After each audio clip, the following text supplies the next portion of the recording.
Tu crois manquer de temps, mais c'est de direction que tu manques. Voilà la vérité que l'on fuit quand on s'agite. L'esprit humain moderne s'épuise à courir après 1000 choses, persuadé que la solution se trouve dans l'accumulation ou la vitesse. Mais il ne sait plus s'arrêter. Plus personne ne t'apprend à être ici, maintenant, dans une seule action, avec une seule pensée, comme le faisait le guerrier zen, face à la mort. Cette vidéo ne te donnera pas une astuce de productivité. Elle t'invitera à un retournement radical, revenir à l'unité intérieure. Car tant que tu vis éparpillé, distrait, divisé en toi-même, tu ne peux goûter à la paix. Reste jusqu'à la fin pour découvrir la technique japonaise la plus directe, mais aussi la plus oubliée, pour éliminer les distractions. Abonne-toi, aime cette vidéo, et commence à écouter ce que ton esprit est vide depuis trop longtemps. Dans l'esprit du zen, une seule pensée suffit à trancher 1000 doutes. Les maîtres japonais, qu'ils soient moines ou sabreurs, enseignaient que la véritable liberté intérieure naît d'un esprit unifié, sans dispersion, sans attachement au bavardage mental. Cette pureté de l'attention, qu'on appelle Ishinen, ou une pensée unique, était la base de toute pratique, de toute victoire, de toute paix. Mais dans notre époque surchargée, ce principe a été remplacé par le bruit, les notifications, l'illusion du multitâche. L'homme moderne vit avec un esprit fragmenté, happé par l'extérieur, incapable de présence. Et cette distraction constante n'est pas seulement un problème d'attention, c'est une blessure de l'âme. Car un esprit dispersé est un esprit vulnérable. Il ne peut ni aimer profondément, ni créer, ni se transformer. C'est cette fracture que nous allons explorer et réparer, lentement, avec rigueur, sagesse et silence. Ferme les yeux un instant, respire, écoute. Toutes les pensées qui te traversent ne sont pas toi. Elles passent comme le vent. Mais si tu t'y accroches, elles t'emportent. Ce que tu vas découvrir ici ne te demandera pas de lutter contre le monde, mais de t'asseoir, immobile, au cœur même de la tempête. Le premier principe que tu dois comprendre, c'est que toute distraction extérieure commence par une dispersion intérieure. Ce n'est pas ton environnement qui te vole ton attention, c'est ton esprit qui a perdu son axe. Les anciens maîtres du zen n'éteignaient pas les bruits du monde, ils éteignaient le vacarme intérieur. Un sabre dégainé dans le silence pouvait stopper une armée. Mais aujourd'hui, tu luttes contre les notifications, les pensées intrusives, les obligations, comme si elles étaient les coupables. En vérité, ce qui te distrait t'appartient déjà. Ce n'est pas la cloche de ton téléphone, c'est ton besoin de fuite. Ce n'est pas la voix des autres, c'est ton incapacité à rester avec toi-même. À chaque fois que tu te disperses, c'est une partie de toi qui refuse l'instant. Commence à observer ce moment précis où tu t'échappes. Tu y verras un inconfort que tu ne veux pas affronter. C'est là que commence le retour, car en réalité, la distraction n'est qu'une forme de fuite intérieure, un refus de plonger dans ta propre clarté. Tant que tu cherches à contrôler le monde extérieur sans regarder la fragmentation en toi, tu renforces ton esclavage. Mais dès que tu tournes ton regard vers la racine de ton agitation, tu retrouves une autorité oubliée, celle de choisir ton axe. Ici, maintenant. Ne cherche plus à supprimer les distractions, cherche à t'unifier. Le deuxième principe que tu dois intégrer, c'est que le silence précède toujours la clarté. Le tumulte mental dans lequel tu vis n'est pas une fatalité, mais une conséquence, celle de ne jamais t'être arrêté. Tu veux comprendre, décider, avancer, mais tu refuses l'étape la plus cruciale de toutes celles de ne rien faire, de ne rien penser, de ne rien poursuivre. Dans la tradition zen, le silence n'est pas une absence de son, c'est une posture intérieure. C'est le vide fertile, l'espace entre deux pensées, là où les illusions se dissolvent et où l'essentiel commence à parler. Tant que tu remplis chaque instant de bruit, de désir, d'analyse, tu restes prisonnier du nuage. Mais si tu restes immobile assez longtemps, l'eau trouble se décante. La vérité ne se fabrique pas, elle se révèle. Et elle ne parle qu'à ceux qui ont cessé de crier.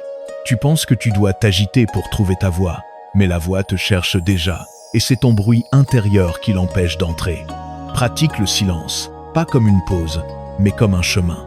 Éteins la radio, ferme les onglets, ralentis ta voix, assieds-toi avec toi-même, sans attente. Tu verras que la clarté ne vient pas en force, elle vient quand l'esprit cesse de fuir. Et dans ce calme rare, tu entendras enfin ce que tu cherchais depuis toujours. Le troisième principe que tu dois incarner, c'est que ton esprit prend la forme de ce qu'il touche. À chaque instant, ce que tu regardes, ce que tu écoutes, ce à quoi tu donnes ton attention, devient une partie de toi. Le moine zen qui balaye le temple avec lenteur ne fait pas que nettoyer un sol, il nettoie aussi son esprit en s'unissant à l'action. Toi, tu passes d'une chose à l'autre sans jamais t'unifier avec rien.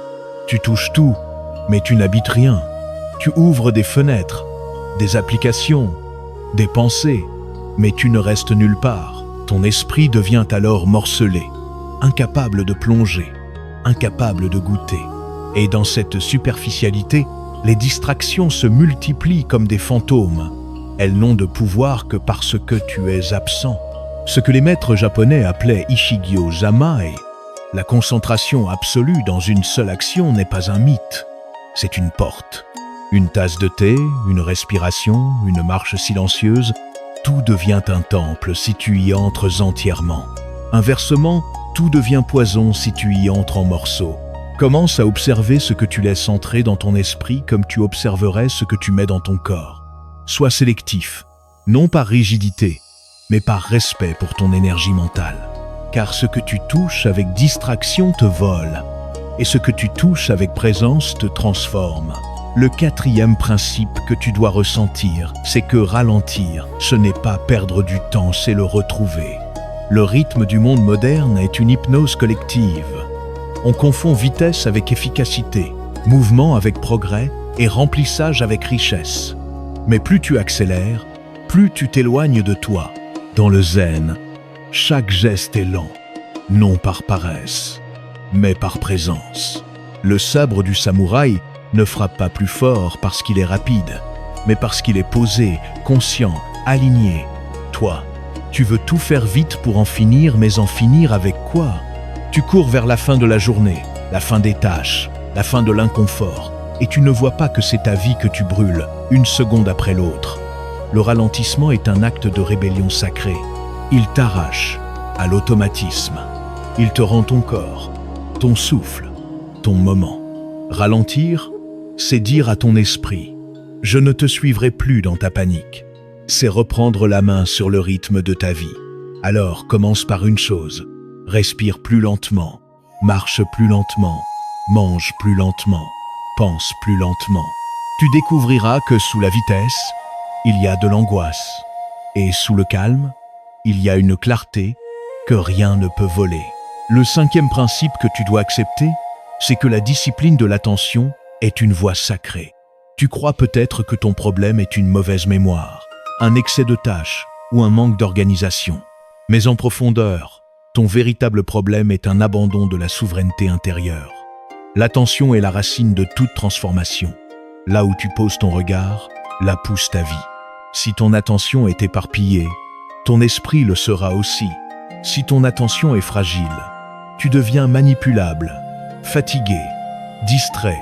Les anciens sages ne méditaient pas pour se relaxer, mais pour aiguiser leur capacité à choisir ce à quoi ils donnaient leur vie. Car chaque minute de distraction est une minute sacrifiée. L'attention n'est pas qu'un outil mental, c'est un acte d'amour, un acte de respect envers ce qui compte vraiment. Tu dois donc apprendre à la discipliner comme un maître d'armes éduque son geste. Commence petit, une seule chose à la fois, un seul son, un seul geste, une seule pensée. Et quand tu sens ton esprit s'échapper, ne le juge pas, mais ramène-le, comme on ramène un enfant qu'on aime. La discipline de l'attention, ce n'est pas la rigidité, c'est la liberté retrouvée. Celle de ne plus être une marionnette tirée par chaque stimulation. Celle de redevenir un être humain présent, ancré, indéracinable. Et toi, quelle est la distraction qui revient le plus souvent voler ton attention, même quand tu crois être concentré? Écris-le en commentaire.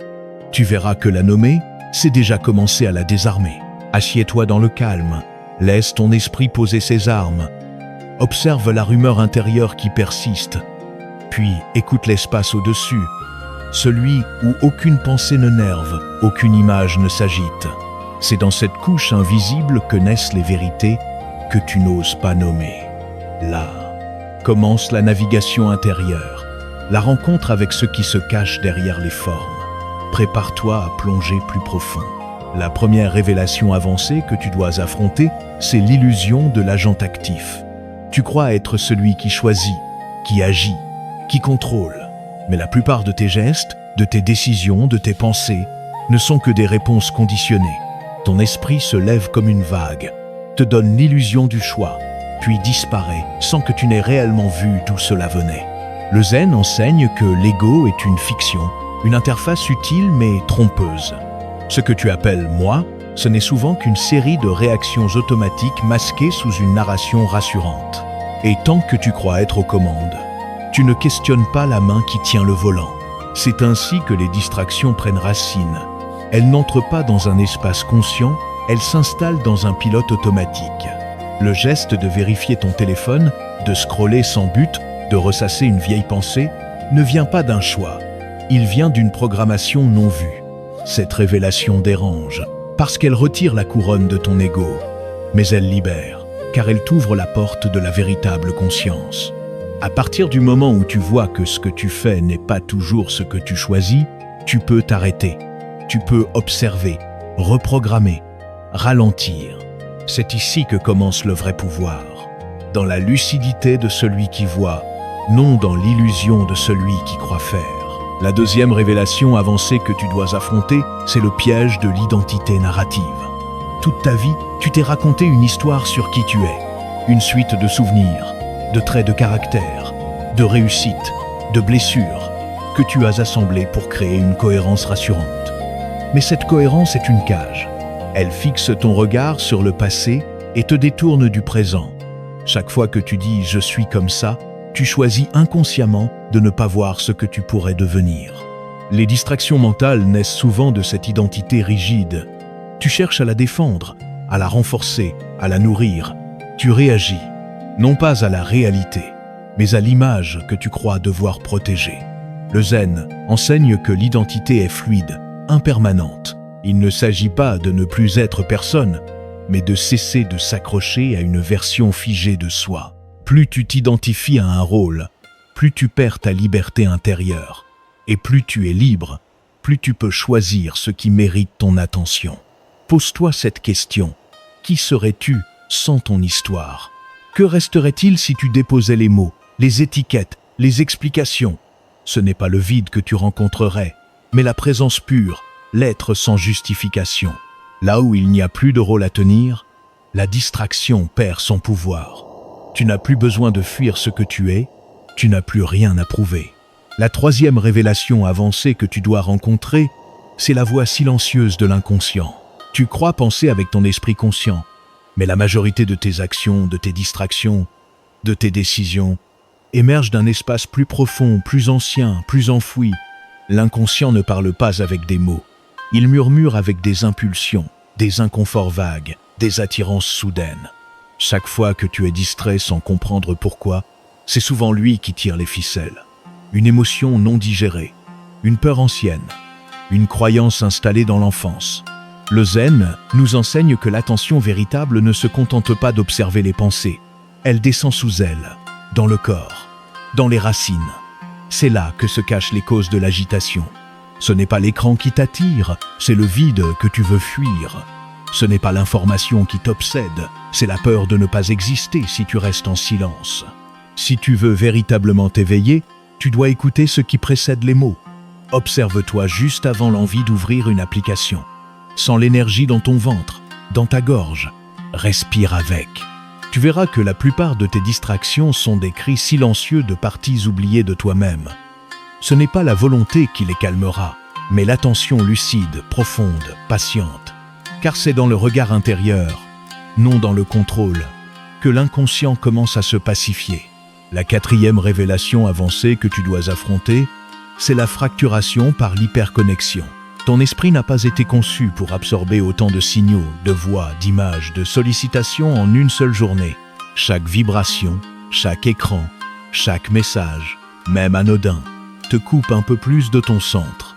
Et plus tu t'adaptes à cette cadence artificielle, plus tu deviens fragmenté à l'intérieur. Le zen enseigne que la présence ne se cultive pas dans la multiplication, mais dans la soustraction. Plus tu enlèves, plus tu retrouves l'essentiel. L'homme moderne confond disponibilité avec réactivité et attention avec dispersion. Mais la vérité, c'est que tu perds ton axe à chaque fois que tu laisses le monde extérieur dicter ton rythme. Tu ne vis plus selon ton souffle, mais selon des vibrations extérieures. Et cette fracture crée un état permanent de tension sourde, une fatigue que même le sommeil ne soigne pas. Pour guérir, tu dois apprendre à couper, sans culpabilité, à désactiver, à dire non, à fermer, à rater ce qui n'est pas pour toi. Ce n'est pas une fuite, c'est un retour. Tu ne peux pas penser clairement si ton esprit est traversé par 100 flux simultanés. Tu ne peux pas créer, aimer, décider, méditer si tu es toujours disponible. Rappelle-toi ceci, chaque interruption n'est pas anodine. Elle creuse en toi une brèche. Et à force de brèche, c'est tout ton être qui fuit. La 5e révélation avancée que tu dois intégrer, c'est l'éveil à l'espace libre au-dessus des pensées. Tu vis enfermé dans le flux incessant de ton mental, persuadé que tu es ce que tu penses, ce que tu analyses, ce que tu planifies. Mais le zen t'invite à découvrir un lieu silencieux, au-dessus du tumulte intérieur. Cet espace n'est pas une idée, c'est une expérience directe. Lorsque tu médites, lorsque tu observes sans juger, lorsque tu respires sans intervenir, il arrive un moment étrange où tu te rends compte que tu n'es pas tes pensées. Tu es celui qui les voit passer. Et ce regard, cette présence nue, ce silence au sommet, c'est lui qui détient le pouvoir de libération. Tant que tu restes collé à la surface des pensées, tu es entraîné, perdu, distrait, manipulable. Mais quand tu t'élèves d'un demi-centimètre au-dessus, tout change. Les pensées continuent, mais elles ne t'emportent plus. Tu les vois comme des nuages, comme des mouvements, mais tu n'es plus dans la tempête. Cet espace-là est toujours là, même quand tu ne le ressens pas, et il contient en lui la réponse que tu cherches. Plus tu reviens dans cet espace, plus tu deviens maître de ton attention, pas en luttant, pas en te forçant, mais en choisissant à chaque instant de rester dans cette hauteur silencieuse. Écris en commentaire « Je choisis de m'asseoir au-dessus de mes pensées ». Tu verras que rien n'est plus radicalement transformateur. Ne cherche plus à remplir ton esprit. Vide-le, car c'est dans le vide que naît la clarté. Comme un bol ne devient utile que parce qu'il est creux. Ce que tu vas découvrir ici ne demande aucun effort, mais une rigueur douce, répétée, consciente. Chaque geste deviendra une offrande. Chaque moment, un retour à ton axe intérieur. La première pratique que tu dois intégrer, c'est l'observation sans réaction. Cela paraît simple, presque insignifiant, mais c'est un art oublié. Ton esprit réagit à tout ce qu'il perçoit. Une pensée, un bruit, une sensation, une émotion. Et cette réactivité crée une chaîne sans fin qui t'arrache à la présence. Le zen enseigne que l'éveil commence là où tu vois sans juger, là où tu ressens sans étiqueter. L'observation pure, sans commentaire, sans fuite, est une posture de guerrier intérieur. Elle désactive l'impulsion. Elle libère de la boucle. Commence par observer une seule journée avec attention. Note le moment où tu es agacé, distrait, tenté. Et plutôt que de suivre le mouvement, reste là, sens-le, regarde le passé. Tu verras que tout ce qui te dérange ne cherche pas à être résolu, mais simplement reconnu. En t'entraînant à observer sans t'impliquer, tu développes un pouvoir rare, celui de ne plus être captif. Tu redeviens celui qui choisit. Ce que tu regardes avec clarté perd son pouvoir sur toi, et ce que tu refuses de voir te dirige sans que tu t'en rendes compte. L'observation sans réaction n'est pas une passivité, c'est une intensité lucide, tranquille, éveillée. C'est par elle que commence la libération de l'attention. La deuxième pratique que tu dois cultiver, c'est le rituel du ralentissement conscient. Tu vis dans un monde qui valorise la vitesse, la réactivité, le rendement. Pourtant, c'est en ralentissant que tu entres en contact avec ta vie. Chaque geste exécuté lentement devient un miroir de ton état intérieur. Chaque respiration prise sans hâte devient une porte vers la clarté. Dans la tradition zen, chaque action, aussi banale soit-elle marcher, laver une tasse, écrire un mot peut devenir une méditation si elle est vécue avec lenteur et pleine conscience. Le ralentissement conscient n'est pas une perte de temps, c'est une restitution du présent. Il retire les couches de précipitation, d'anxiété, d'urgence illusoire, et il ramène ton esprit à la juste vitesse du réel. Commence petit, ralentis ton pas, parle plus doucement, respire plus profondément, pose chaque geste avec attention. Tu découvriras qu'en ralentissant l'extérieur, tu apaises l'intérieur. Et ce calme devient ta protection naturelle contre la dispersion. Tu n'es pas en retard sur ta vie, tu es juste trop rapide pour la rencontrer. La troisième pratique que tu dois approfondir, c'est la respiration comme ancrage.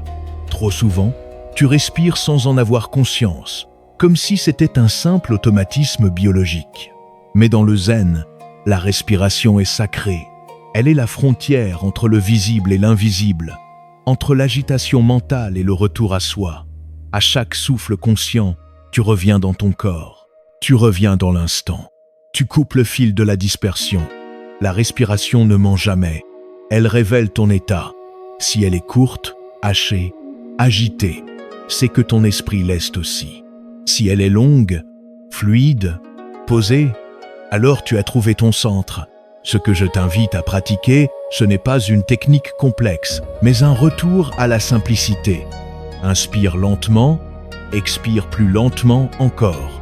Sens l'air passer dans ton nez, gonfler ton ventre, puis le quitter sans résistance. Fais-le plusieurs fois dans la journée, sans rien chercher. Tu verras qu'en revenant à ton souffle, tu débranches le mental. Tu crées une faille dans le bruit, et dans cette faille, une lumière apparaît, la lumière de ta vraie présence. La quatrième pratique que tu dois renforcer, c'est le retrait stratégique de l'inutile. L'illusion moderne veut que plus tu t'informes, plus tu progresses. Mais en réalité, c'est l'inverse. Trop de contenu, trop de stimulation, trop d'avis t'éloignent de ton axe. Tu perds ton discernement dans la surabondance. Le zen enseigne que la clarté naît du vide, pas du trop-plein. Tu dois donc apprendre à te retirer, non par fuite, mais par lucidité. Cela commence par des gestes simples. Désactiver les notifications. Fermer les onglets ouverts inutilement. Supprimer les applications qui t'absorbent sans t'élever. Dire non à ce qui épuise ton attention. Créer des espaces sacrés dans ta journée où rien ne te sollicite. Pas pour être productif, mais pour être présent. Ce retrait n'est pas un rejet du monde, c'est une reprise de pouvoir sur ton espace mental. En éliminant l'inutile, tu ne deviens pas moins informé, tu deviens plus vivant. Et dans ce vide que tu choisis, ta vraie intelligence se réveille. La cinquième pratique que tu dois honorer, c'est l'alignement entre attention et intention. Ce que tu regardes alimente ce que tu deviens. Mais si ton attention est dispersée et que ton intention reste floue, tu vivras dans une contradiction silencieuse. Tu veux la paix, mais tu nourris le chaos. Tu cherches la clarté, mais tu regardes le bruit. Dans le zen, l'intention précède le geste. Chaque mouvement, chaque respiration, chaque mot est guidé par une direction intérieure claire. Ce n'est pas une rigidité, c'est une cohérence profonde.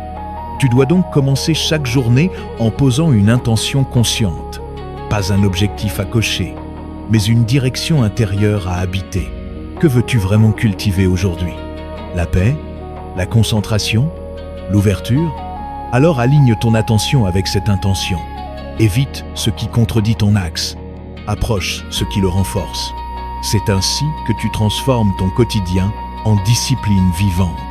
Chaque interaction devient un test, chaque instant, un rappel. Et à force d'aligner, ton esprit cesse de te trahir. Il devient ton allié, il devient ton temple. Tu es resté jusqu'ici, et cela signifie peut-être que quelque chose en toi a compris, ou du moins entendu, au-delà des mots.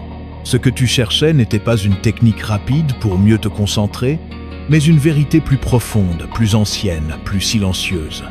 Ton esprit est déjà clair. Il ne l'est pas devenu, il l'a toujours été. Ce qui t'empêche de le voir, ce sont les couches, les bruits, les automatismes, les fragments. L'agitation constante n'est pas une fatalité, c'est un choix que tu ne vois plus. Mais maintenant, tu sais que l'attention est une offrande, qu'elle façonne ton monde, ton humeur, ton être. Tu sais que tu peux revenir à toi par le souffle, par la lenteur, par l'instant, que tu peux voir venir la distraction et sans violence, sans jugement, la regarder passer comme un nuage. Tu n'as pas besoin d'ajouter plus à ta vie. Tu as besoin de retirer ce qui encombre. Tu n'as pas besoin de t'améliorer. Tu as besoin de t'écouter vraiment. Et pour cela, il te faudra du courage. Non pas celui de combattre, mais celui de rester. Celui de ne pas fuir l'instant. Celui de te tenir debout dans le silence, là où les pensées se taisent et où l'essentiel se révèle. Car c'est là que commence la vraie liberté. Pas dans l'absence de distraction, mais dans la capacité à ne plus s'y soumettre. Tu as désormais 5 principes pour comprendre, 5 révélations pour voir au-delà, 5 pratiques pour incarner.